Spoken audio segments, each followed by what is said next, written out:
-17 Scheffler, US. -13 English, US. -12 Gotterup, US. -11 Clark, US. Fitzpatrick, -10 MacIntyre, Schauffele, US. McIlroy and I. Selected, -9 DeChambeau, US.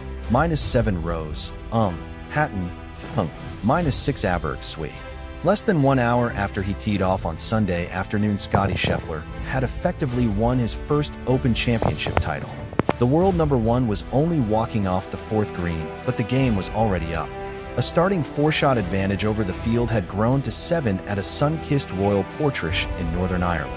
A third birdie of the round, on the 5th, further underlined his dominance, and the only question left remaining was if he would surpass Tiger Woods' modern record of an 8-shot win, achieved in 2000 at St. Andrews. In the end, he fell short of that, but a 68 saw him win on 17 under par, for shots clear of fellow American Harris English, who closed with a 66. Last week's surprise Scottish Open winner Chris Gotterup was one further back after a 67, while England's Matt Fitzpatrick, who hovered around the top of the leaderboard all week, birdied 2 of the last 3 to join Wyndham Clark, 65, in joint 4th on 11 under. Rory McIlroy looked emotional as he was welcomed onto the final green like the champion by thousands of adoring fans. He tapped in for a par that saw him finish alongside Scotland's Robert MacIntyre and last year's winner Xander Schauffele on 10 under.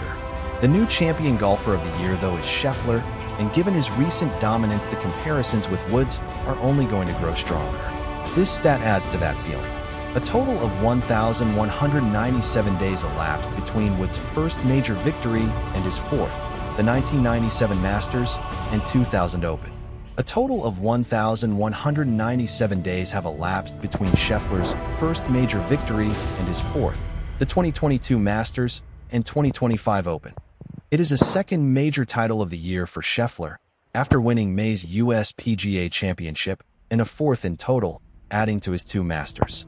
He now only needs the US Open to become the 7th player to complete the career Grand Slam. Victory on the Antrim coast is the American's second title outside of his home country, after also claiming gold at last year's Olympics in Paris, France.